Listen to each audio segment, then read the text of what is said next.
Sojourner Truth was born circa 1797 in Hurley, New York. She was born into slavery along with her parents James and Betsy. Her name of birth was Isabella Baumfree, and it wasn't until her mid-40s that she changed her name to Sojourner Truth. She passed away in 1883.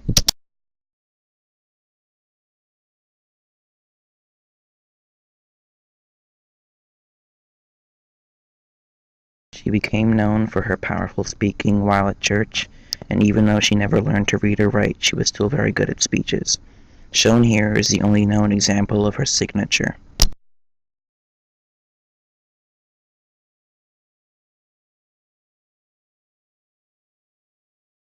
Eventually, she established herself as an abolitionist and took to her speeches to promote civil rights for women and blacks.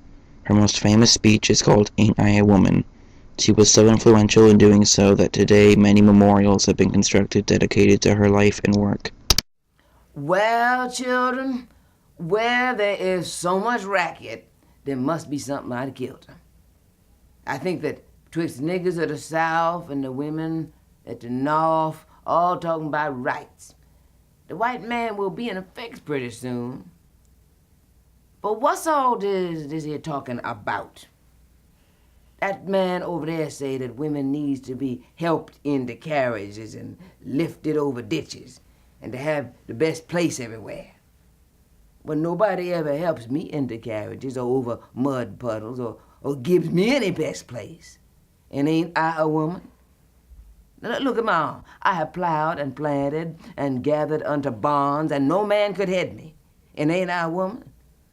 I could work as much and eat as much as any man, and bear the lash as well, and ain't I a woman?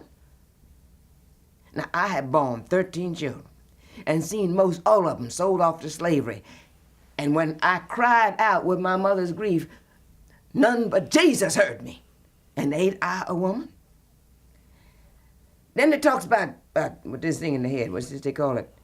Intellect, yeah, that's it, honey. What that got to do with women's rights or niggas' rights? If my cup won't hold but a pint and yourn holds a quart, wouldn't you be mean not to let me have my little half measure full? Then that little man in black there, he say women can't have as much rights as men cause Christ want a woman. Well, where did your Christ come from? Where did your Christ come from? From God and a woman. Man had nothing to do with him.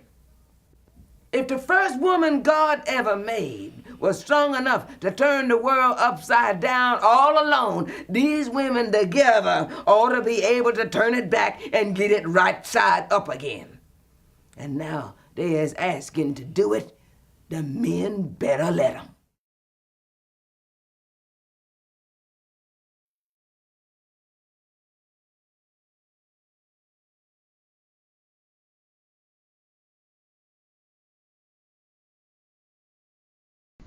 A recurring theme in her speeches was Christianity, and in many cases, she used God as justification for why slavery was wrong.